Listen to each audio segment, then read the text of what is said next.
နားဆင်သူပရိသတ်များအားလုံးမင်္ဂလာပါရှင်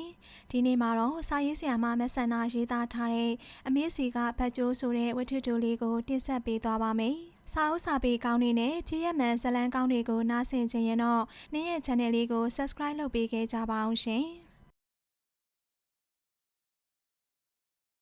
မိငယ်တို့အိမ်မှာဘီ600ကားလေးတစ်စီးရှိခဲ့ဘူးတယ်အဖေကအရာရှိငယ်တအူးဖြစ်ပေမဲ့လည်းညနေရုံစင်းချိန်မှာအဲ့ဒီကားလေးနဲ့တက္ကစီဆွဲလေးရှိပါတယ်။ကဲသားကြီးရေဆန်ဖိုးစီဖိုးစာအုပ်ဖိုးနဲ့ကျူရှင်ဖိုးလေးတွေရှားချအောင်ဆိုပြီးကားစတီယာရင်ကိုပုတ်ခါခက်ရှင်ရှင်လေးပြောလေးရှိတာကိုမိငယ်အမြဲတမ်းသတိရနေမှာဖြစ်ပါတယ်။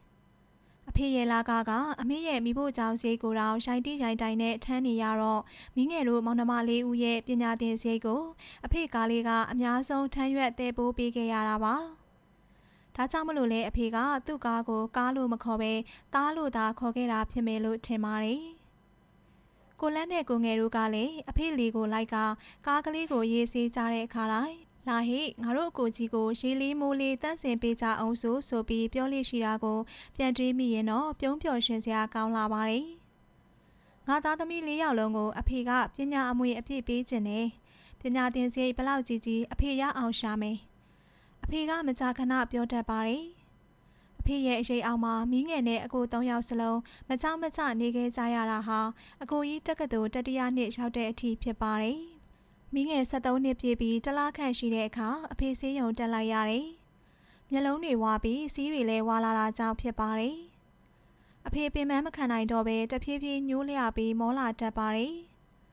အကိုကြီးကအဖေကိုစားတက္ကစီဆွဲပြီးအဖေအတွက်ဆေးဖိုးရှာပေးခဲ့ပေမဲ့လည်းအသေးကင်ဆာဝေဒနာအတွက်လောင်းငနိုင်စေမရှိခဲ့ပါဆရာဝန်ဘိုးကကြီးဆေးဖိုးကလည်းကြီးနဲ့နောက်ဆုံးတော့ကားလေးကိုရောင်းပစ်ခဲ့ရပါတယ်ကားရောင်းရငွေနဲ့အဖေကိုအစွမ်းကုန်ပြုစုခဲ့ကြပေမဲ့လည်းမိငယ်တို့တည်ခြင်းတရားကိုမတားဆီးနိုင်ခဲ့ကြပါဘူးသူ့ယောဂါကိုသူသိလို့သူ့ကိုယ်သူမရနိုင်တော့ဘူးလို့နားလည်လာတဲ့အခါအဖေကမိငယ်ရဲ့စပင်လေးတွေကိုပုတ်တက်ရင်းမချီပြုံးလိုက်ပါတယ်သူ့ကိုမျက်နှာငယ်လေးတွေနဲ့ကြည့်နေကြတဲ့သား3ယောက်ကိုကြည့်ရင်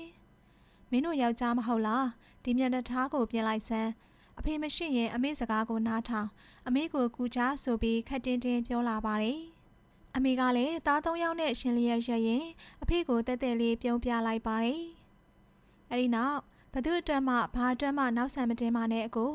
အားလုံးအတွက်ကျမရှိပါတယ်လို့တိုးတိတ်ညင်သားတော့လဲပြတ်သားတဲ့အတန်နဲ့ပြောခဲ့ပါတယ်တခါတရံမိဖို့ကြောင့်မှကြိတ်ပြီးမျက်ရည်တုံနေတတ်ပေမဲ့လည်းအမေဟာအဖေရှိမှတခါမှမျက်ရည်မကျခဲ့ပါဘူးအိယာရဲလဲနေတဲ့အဖေကိုတရားအမှတ်နဲ့နေနိုင်အောင်တတိပေးတဲမှတ်ပေးသည်မှာအပပူပန်စရာကိစ္စတွေကိုလုံးဝမပြောခဲ့ပါဘူး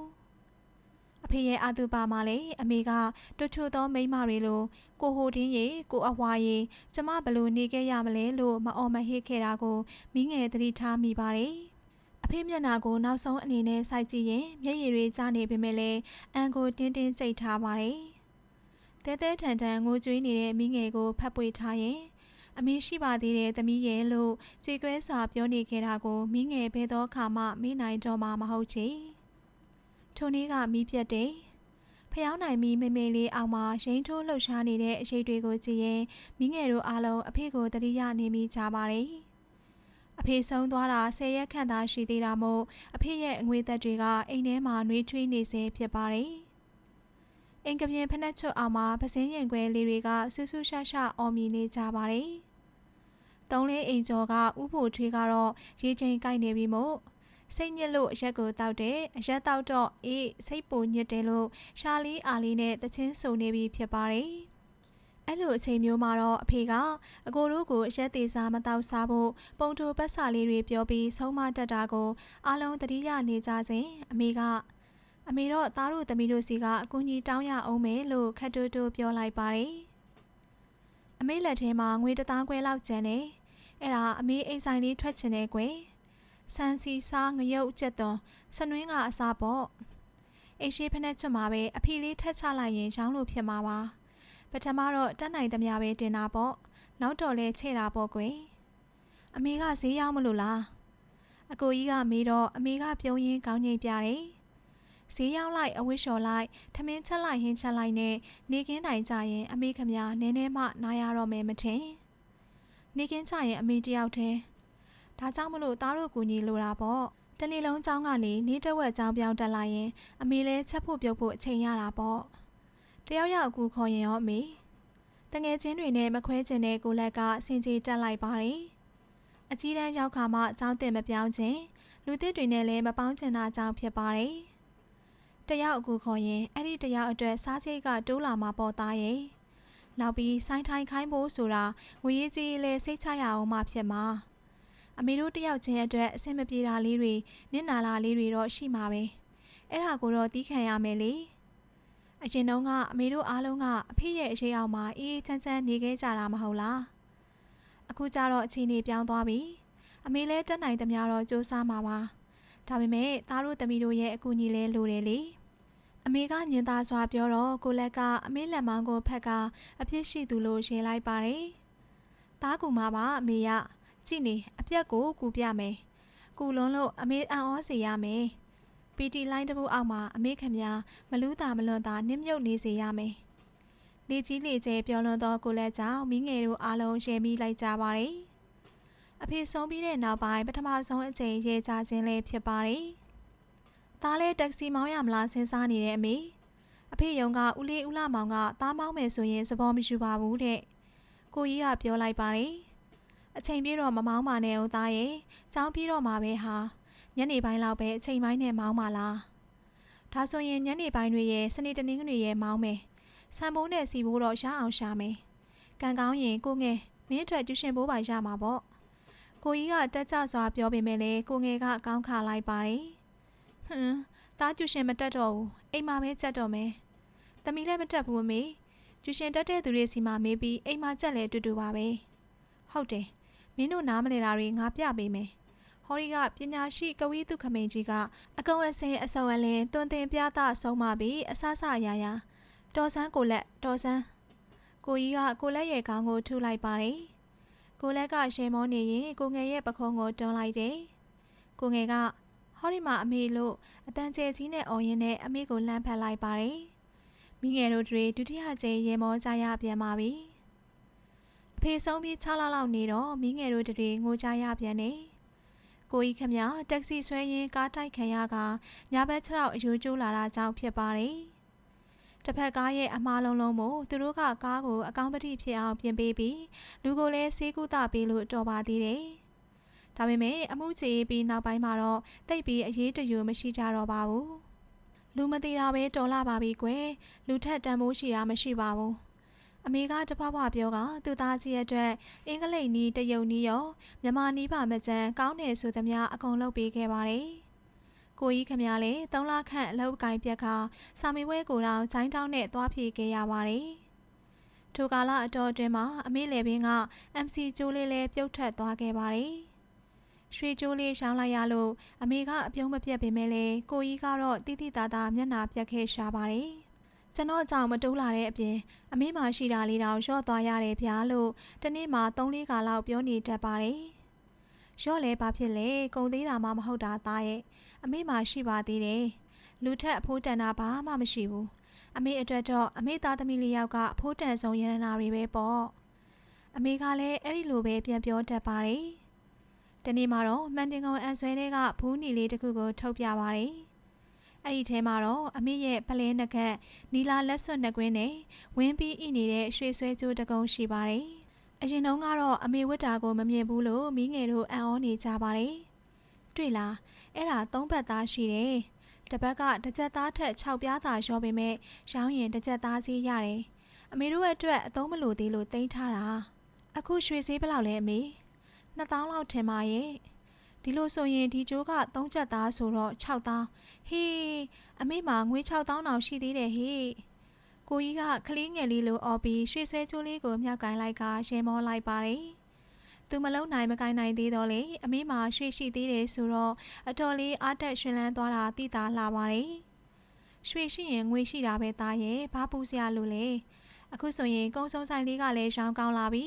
ကိုလက်ရဲ့တငယ်ချင်းတယောက်ကသူ့ဦးလေးစီကပသိမ်မီးသွေးမှာပေးမယ်တဲ့ကုန်းစုံဆိုင်နဲ့တွဲပြီးမီးသွေးပါတင်မယ်လေအရင်နဲ့လိုတာကိုတော့ဒီနီလာလက်စွပ်နှစ်ကွင်းရောင်းလိုက်မှာပေါ့သားကားထွက်မမောင်းမဲမနက်တိုင်းဆိုင်ဆောင်ပြီးတော့လေအမေမှာဟန်ကိုကြလို့ အဆိုးဆိုပေမဲ့လည်းအကောင်းလေးတွေလည်းရှိပါတယ်သားရဲ့အမေကကိုကြီးရဲ့ပကုံးကိုဖြစ်ကိုင်ကလေးအေးလေးနဲ့ပြောလိုက်ပါတယ်မိသွေးပါတိုးလာတော့အမေပိုပင်ပန်းမှာပေါ့ပင်ပန်းပါစေသားရဲ့အမေကပင်ပန်းရတာကိုပြောနေတာပါပင်ပန်းမှလည်းပတ်စံရမှာပေါ့မဟုတ်ဘူးလားအမေသားတွေသမီးတွေကလည်းကူနေကြတာပဲဟာအခုဆိုရင်အမေတို့တွေတော်လေးရောင်းတက်ဝယ်တက်ဖြစ်လာပြီအတွေ့အကြုံလေးတွေလည်းရလာပြီဆိုတော့အဖိတ်စင်လည်းနဲလာတယ်အမျက်ဆုံးလေးတွေလည်းများလာတာပေါ့အမေနေမကောင်းဖြစ်မှသာစိုးရိမ်တာပါအမေသိပ်ပင်ပန်းတယ်အစားကြတော့လေကျွန်တော်တို့ကိုညာပြီးအမြဲလျှော့စားနေတာအိုးကောင်းမကောင်းဒူးနာတာကလွဲလို့ဘာမှမဖြစ်ဘူးဒူးနာတာကလည်းငါသမီးလေးဆေးလိမ့်ပေးနေတာပဲဟာအမေကမိငယ်ရဲ့ခေါင်းကသပင်လေးတွေကိုချစ်စနိုးလှမ်းဖွာလိုက်ပါတယ်အမေလက်ဖွားတွေကနူးညံ့ဤထွေးခြင်းမရှိလာကြမိငယ်ကအမေလက်တွေကိုဖမ်းကင်ကပါးနဲ့အပ်ထားလိုက်ပါတယ်ပူနွေးတန်မာတဲ့လက်ဖွားကြမ်းကြမ်းတွေကမိငယ်ရဲ့ပါးပြင်နုနုပေါ်မှာကျန်းပြီးရှာတတဖြစ်နေပါတယ်မိငယ်ကအမေရဲ့လက်နှစ်ဖက်ကိုပူကင်ပြီးချစ်မြတ်နိုးစွာနမ်းလိုက်ပါတယ်ဟဲ့ယူမလေးအမေလက်ကအခုပဲစက်သွန်နေနှွာလာတာမနှံဘူးလားအမေကသူ့လက်ကိုရှုံလိုက်တယ်မိငယ်ကအလွတ်မပေးပဲထက်ခါနမ်းရင်တခစ်ခစ်ရှဲနေလိုက်ပါတယ်အမေလက်ကစက်သွန်နန်းကိုလည်းချစ်တယ်စနွန်းနန်းကိုလည်းချစ်တယ်အမေကိုကချွေးနန်းကိုလည်းချစ်တယ်အမေခေါင်းကအုံးစီနန်းကိုလည်းချစ်တယ်အားလုံးကိုမိငယ်ချစ်ပါတယ်ဟေ့ကောင်မလေးတကောင်အမေစီကဘတ်ကျိုးကြီးလိုချင်လို့မျက်နှာချိုသွေးနေတဲ့ဟေ့ကိုကြီးနဲ့ကိုလက်တို့ကဝိုင်းစားကြလို့ဘာပြန်ပြောရမယ်မသိပဲကိုကြီးနော်ကိုလက်နော်နဲ့အော်နေခဲ့တဲ့မိငယ်ကိုအမေကတိုင်းပြီးဖတ်ထားလိုက်ပါတယ်ငါသမီးလေးကိုမဆကြပါနဲ့ဟဲ့လို့ပြောရင်နှစ်ဖူးကစန်းစာလေးတွေကိုငုပ်ပြီးနှမ်းဆိုင်လိုက်ပါတယ်အမေရင်ခွင်ထဲမှာကျင်းနေနေတဲ့မိငယ်ကအကို၃ယောက်ကိုပြုံးထိထိနဲ့လှမ်းကြည့်တဲ့အခါဘတ်ကျိုးဆိုပြီးဝိုင်းအော်ပြီးဝါကနေရေလိုက်ကြပါတော့တယ်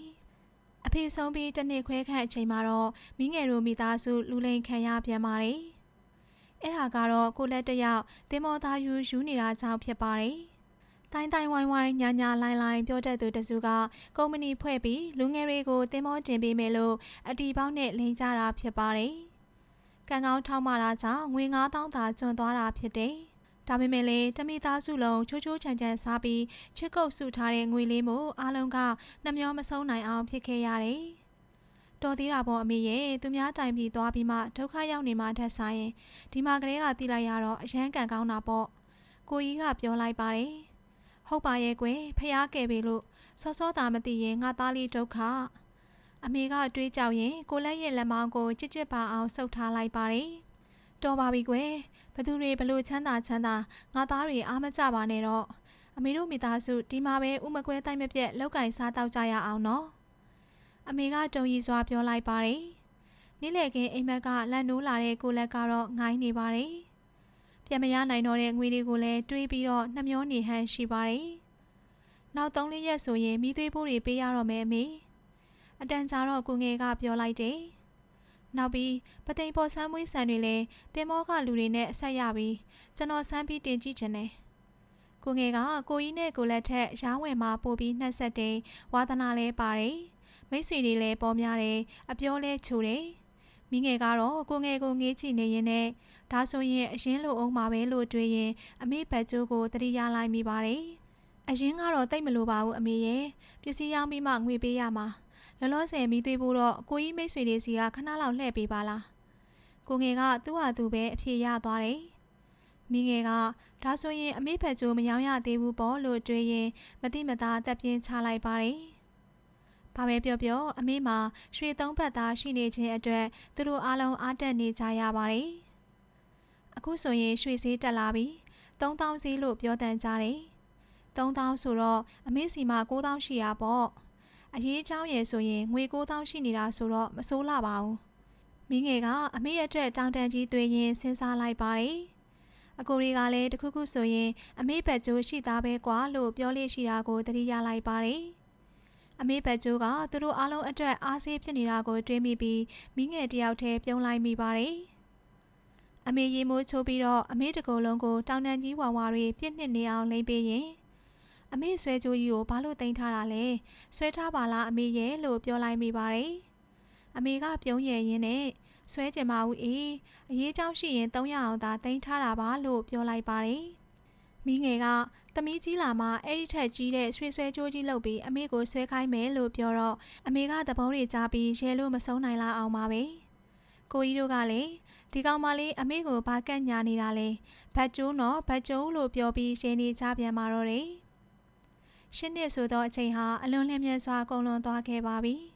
အခုတော့သားသမီးအားလုံးအတွက်အမေရှင်အေးခဲ့ရပါပြီကိုကြီးကမော်ပြီးဘူတင်တန်းကြောင်းတက်ပြီးစစ်ဘိုလ်ကြီးဖြစ်သွားတယ်မိသားစုတစ်ခုလုံးကိုအငှားကားမောင်းရင်လှုပ်ချေးခဲ့ဘူးသူကိုကြီးဟာဇနီးမယားနဲ့သားမကသမီးသားနဲ့ပါဘဝမှာအခြေကျနေပြီဖြစ်ပါတယ်ကိုလက်ကတော့ GTI ကျောင်းတက်ပြီးအင်ဂျင်နီယာဖြစ်သွားခဲ့ပါတယ်ဆောင်းလို့ရေးကုမ္ပဏီတစ်ခုမှာလခကောင်းကောင်းနဲ့အလုပ်ရခဲ့ပါတယ်ကိုငယ်ကတော့အဝေးတင်တက္ကသိုလ်ကဘွဲကိုပဲရယူခဲ့တယ်အမေဆိုင်ကိုဦးစီးရင်တဖြည်းဖြည်းချဲ့လာလိုက်တာအင်ကိုနှစ်ထပ်တင်ပြီးအောက်ထပ်တစ်ထပ်လုံးဈေးဆိုင်ဖြစ်သွားတဲ့အထိဖြစ်ပါတယ်အခုတော့ဆိုင်ကိုတပည့်လက်သားအစုံလင်းနဲ့ဦးစီးလောက်ကိုင်းနေပါတယ်အမေလည်းအရင်တုန်းကလိုမပင်ပန်းရတော့ပြီမိငယ်ကလည်းကိုငယ်လိုပဲအဝေးတင်တက်ရင်ဂျပန်စကားတင်နေအရေးအဖက်နဲ့အပြောပါကြမ်းကြမ်းကျင်ကျင်ရှိလာတာကြောင့်ဂျပန်ကုမ္ပဏီတစ်ခုမှအလုပ်ရတယ်ကံကောင်းကျင်တော့လကာကိုဒေါ်လာနဲ့ရလို့အကိုရီထက်တောင်မှဟန်ကျနေပါသေးတယ်မိငယ်တို့မောင်နှမလေးယောက်အမေအတွက်တယောက်တစ်ချက်သားစီစုပြီးရွှေလက်ချက်သားကြိုးကြီးဝယ်ပေးရအောင်လေအမေကသူ့ရှိတဲ့ဆွဲကြိုးကိုအရေးကြောင်းကြရင်ရောင်းရအောင်တစ်သက်လုံးတင်ထားရရှာတာအဝေးကအကိုကြီးရောက်လာစဉ်မိငယ်ကစော်ဩပြီးရွှေကြိုးတကုံးဝယ်ပြလိုက်ပါတယ်၄ချက်သားမက၅ချက်သားကြိုးကြီးဖြစ်ပါတယ်ညနေကျတော့ကိုလက်ကလည်းစောစောအိမ်ပြန်လာတာကြောင့်အိမ်မှာလူဆုံးနေပါတယ်သားသမီးတွေဆုံးတော့အမေလည်းထမင်းမေပြီးပြုံးပျော်နေပါတယ်မင်းညကအမေလေးသားတို့အဖေကိုအိမ်မက်မက်တယ်အမေတို့ကအခုလိုပဲစားတော့ပြီးရေမောနေကြတာအဖေကလည်းအမေပြီးမှထိုင်းလို့ပြုံးနေလိုက်တာကွယ်ကြီးနေတာပဲအမေကတတိယလွမ်းမောစွာပြောလိုက်ပါတယ်ကျွန်တော်တို့အားလုံးအခုလိုလူတစ်လုံးသူတစ်လုံးဖြစ်နေတာကိုသိရင်အဖေလည်းအယမ်းဝမ်းသာမှာပေါ့အမေရာဟုတ်တယ်အဖေအယမ်းဝမ်းသာမှာအမေကလည်းအဖေကိုကတိပေးခဲ့တယ်လေဘာလို့မှနောက်ဆက်မတင်းပါနဲ့အားလုံးအတွက်ကျမရှိပါတယ်လို့လေအဲ့ဒီစကားကိုကျွန်တော်အမြဲကြားရောက်နေတာနောက်ပြီးအမေကိုလည်းအမြဲကျေးဇူးတင်တယ်ကိုကြီးကအမေလက်ဘွားကြမ်းကြမ်းများကိုတရုတ်တရဆုပ်ကိုင်းရင်ပြောတော့အမေကခက်ဖြော့ဖြော့ပြုံးလိုက်ပါတယ်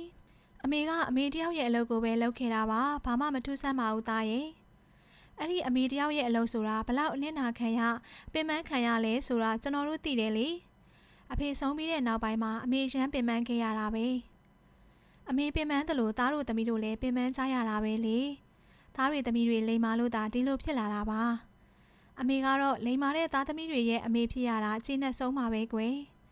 အမေကရိုးသားစွာပြောလိုက်ပါတယ်အသက်60ခန့်ရှိပြီမို့အမေမျက်နှာမှာဇရာရဲ့အရေးရောင်တွေလွှမ်းနေပေမဲ့လည်းအမေအပြုံးကနူးပြိုလှပနေတယ်လို့မိငယ်ထင်ပါတယ်ဒီမှာအမေမိငယ်ကအမေရှိကကြမ်းပြင်ပေါ်မှာကိုကြီးနဲ့အတူရောထိုင်လိုက်တယ်ဒီမှာအမေအတွက်သမီးတို့ရဲ့လက်ဆောင်အမေလက်ထဲကိုကတိပါဘူးအနီလေးကိုထည့်လိုက်တော့အမေကအံ့ဩနေပါတယ်ဘာလို့ရမလဲမသိသလိုဘူးနီလေးကိုခက်ငင်းငင်းကြည့်ရင်ဖွင့်ကြည့်ပါဦးအမေရဲ့ကိုလက်တို့ကဘေးမှာဝိုင်းအောင်လာပြီးစိတ်ဆောစွာပြောကြတော့မှအမေကလည်းဘူးလေးကိုအတန်ငယ်တုံရီနေတဲ့လက်ချောင်းတွေနဲ့အသာအရာဖွင့်လိုက်ပါတယ်ဝင်းပြီးဤနေတဲ့ရွှေစဲကျိုးကိုတွေ့တော့မင်းသက်မိတလို့ခိတ္တများကြည့်ပြီးဒါဘသူ့ပို့လဲလို့ခက်တူတူမေးလိုက်ပါတယ်အမေအတွက်လေအမေဖို့ပေါ့အမေဆွဲဖို့အမေဖို့ပေါ့အမေရဲ့သူတို့လေးဦးကတယောက်တစ်ပေါက်နဲ့အလူရက်ပြောလိုက်ကြတယ်အမေကတဖြည်းဖြည်းပြုံးလာပြီးဆွဲကြိုးလေးကိုထုတ်ယူကမြောက်ကြည့်လိုက်ပါတယ်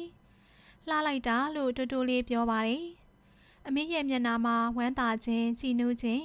ဂုဏ်ယူပီတိဖြစ်နေခြင်းတွေအကုန်လုံးထင်ဟပ်ပြီးဝင်းလက်နေပါတယ်အမေဝမ်းသာနေပုံကိုကြည့်ပြီးမိငယ်တို့အားလုံးပြောလာကြပါတယ်မိငယ်ကအမေကိုမိနွယ်ရင်အမေအမြဲသိမ်းထားတဲ့ဘက်ကျိုးကြီးရွှေတကုံဖျားလှူလိုက်တော့နော်လို့ပြောဖို့စဉ်းစားနေစဲမှာကိုလက်ကအရင်ဦးအောင်ပြောသွားပါတယ်အမေဘက်ကျိုးကြီးကိုဖျားလှူလိုက်တော့လေဒီကျိုးကိုအမြဲဆွဲထားတော့နော်ကိုလက်ရဲ့စကားကိုကြားတော့အမေကပို့ပြီးပြုံးလာပါတယ်အမေလေးရွှေတကုံထီးတော်ကြီးမှာတန်တန်ရရလှူကျင်နေတာသားတို့သမီးတို့ကိုတိတ်ကျေးဇူးတင်တာပဲ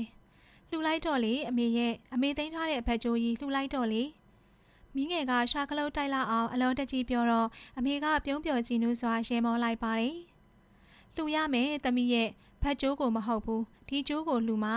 သမီးတို့သားတို့သဘောတူကြတယ်မဟုတ်လား အမေကသူ့လက်ထဲကရွှေကြိုးကိုလက်ထဲမှာတယူတရကင်ကစားကြည့်ရင်မိငယ်တို့ကိုပြုံးဆဆနဲ့ကြည့်လိုက်ပါတယ်။အဲဒီနောက်ဘေးလူတွေကြားသားမှာကိုစိုးရိမ်တဲ့ဟန်နဲ့တူတူလေးပြောလိုက်ပါတယ်။အမေအမြဲသိမ်းထားတဲ့ဘတ်ကြိုးဆိုတာကပဇွန်အောင်စည်းတွေက120နဲ့ဝယ်ထားတဲ့ရွှေတူကြီးကလေးတို့ရဲ့တဲ့။